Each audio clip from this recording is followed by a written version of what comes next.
कोलंबो में कोहराम के बाद श्रीलंका के हालात अब भी बेकाबू हैं। कोलंबो में फौज की तैनाती कर दी गई है। प्रदर्शनकारियों से निपटने की पूरी छूट दे दी गई है। इस बीच दरबदर हो चुके श्रीलंका के राष्ट्रपति गोटाबाया राजपक्षे ने आखिरकार इस्तीफा दे दिया है। सवाल यह है कि क्या अब श्रीलंका के हालात सुधरेंगे? ये रिपोर्ट आप भी देखिए।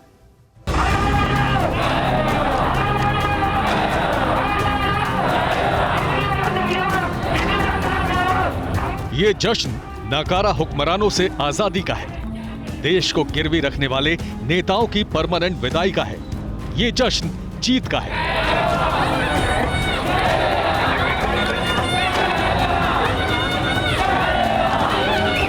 श्रीलंका के राष्ट्रपति गोटाबाया राजपक्षे के इस्तीफे की खबर क्या आई, कोलंबो में जश्न शुरू हो गया। जश्न हो भी क्यों ना, श्रीलंका की जनता इसीलिए तो सड़क पर थी, इसीलिए तो संग्राम हुआ, कोलंबो में कोहराम हुआ। यहाँ पर जो प्रेसिडेंशियल सेक्रेटेरिएट पर जो भीड़ जमा है, इनका ये कहना है कि इनके पास ये जानकारी आ चुकी है कि इस्तीफा दे दिया है। और देखिए तालियां, ये जो तालियां बजती हुई हम देख रहे हैं, ये इसकी खुशी है, ये खुशी मना रहे हैं। और देखिए गले लग रहे हैं दूसरे के। Excuse me, has president given resignation? Yes, of course. He has given resignation. Yes. That's why we are celebrating. So it is confirmation. Yes, now. confirm. You are celebrating now. Yes, we are celebrating. We must celebrate definitely. So you have announced it from the platform that he has given resignation. Yes, of course. That's why. Now you are demanding the resignation of Ranil Wickremesinghe also. Yes, definitely. इससे पहले श्रीलंका से भागे राष्ट्रपति गोटाबाया राजपक्षे मालदीव छोड़ Singapore पहुंचे। Saudi airlines के plane के जरिए गोटाबाया सिंगापुर के चांगी इंटरनेशनल एयरपोर्ट पहुंचे, लेकिन सिंगापुर ने भी शरण नहीं दी। सिंगापुर के विदेश मंत्रालय की तरफ से कहा गया है कि राजपक्षे एक प्राइवेट विजिट पर देश में आए हैं। उन्होंने यहां शरण की कोई मांग नहीं की है और ना ही उन्हें शरण दी गई है। गोटाबाया के सिंगापुर पहुंचने से पहले कोलंबो में फौज तैनात कर दी गई थी। प्रदर्शनकारियों को काबू में करने के लिए सेना को पूरी छूट दे दी गई थी। फौज के जवान, फौज के टैंक और फौज के ही हेलीकॉप्टर कोलंबो के आसमान में चहलकदमी करते रहे। 24 घंटे पहले जिन सड़कों पर श्रीलंका की पब्लिक का आक्रोश था, वहां फौज काबिज हो चुकी है।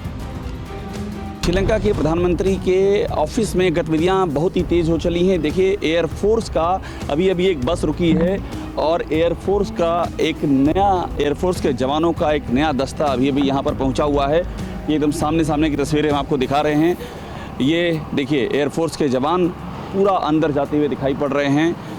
पूरा ये कंप्लीट टेक ओवर है प्राइम मिनिस्टर के ऑफिस का प्रदर्शनकारियों से। और ये डेवलपमेंट लगातार एक के बाद एक बढ़ता जा रहा है।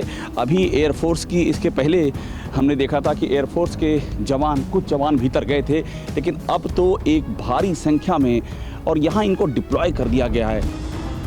कोलंबो में विरोध प्रदर्शन अभी भी जारी है। इस बीच संसद भवन की सुरक्षा के लिए टैंकों की तैनाती की गई है, तो दूसरी तरफ प्रदर्शनकारियों ने राष्ट्रपति आवास और प्रधानमंत्री आवास खाली कर दिया है। इन दोनों जगहों को सेना ने अपने नियंत्रण में ले लिया है। ये श्रीलंका के राष्ट्रपति आवास का गेट है। इसको ये पूरी तरह से अब आम पब्लिक के लिए बंद है।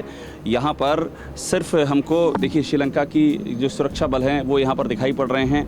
और इसके अलावा यहाँ पर अभी ये पूरी तरह से श्रीलंका की जो सुरक्षा व्यवस्था है, जो सिक्योरिटी इनके सुरक्षा बल हैं उनके हवाले है। यहाँ की आर्मी के जवान यहाँ पर हैं, श्रीलंका की पुलिस के जवान यहाँ पर हैं। कुछ यहाँ पर अभी प्रदर्शनकारी मुट्ठी भर जो हैं वो अब यहाँ से वो भी निकल रहे हैं धीरे धीरे करके। और पूरा देखिए राष्ट्रपति भवन हमको एकदम सन्नाटा दिखाई पड़ रहा है। उधर राष्ट्रपति राजपक्षे के भाई और पूर्व मंत्री बासिल राजपक्षे भी अमेरिका भाग गए हैं। श्रीलंका सेना ने प्रदर्शनकारियों को चेतावनी दी है कि किसी भी तरह की हिंसा से दूर रहें या फिर अंजाम भुगतने के लिए तैयार रहें। प्रदर्शनकारियों की सुरक्षा बलों के साथ झड़प के बाद 80 से ज्यादा लोगों को अस्पताल में भर्ती कराया गया।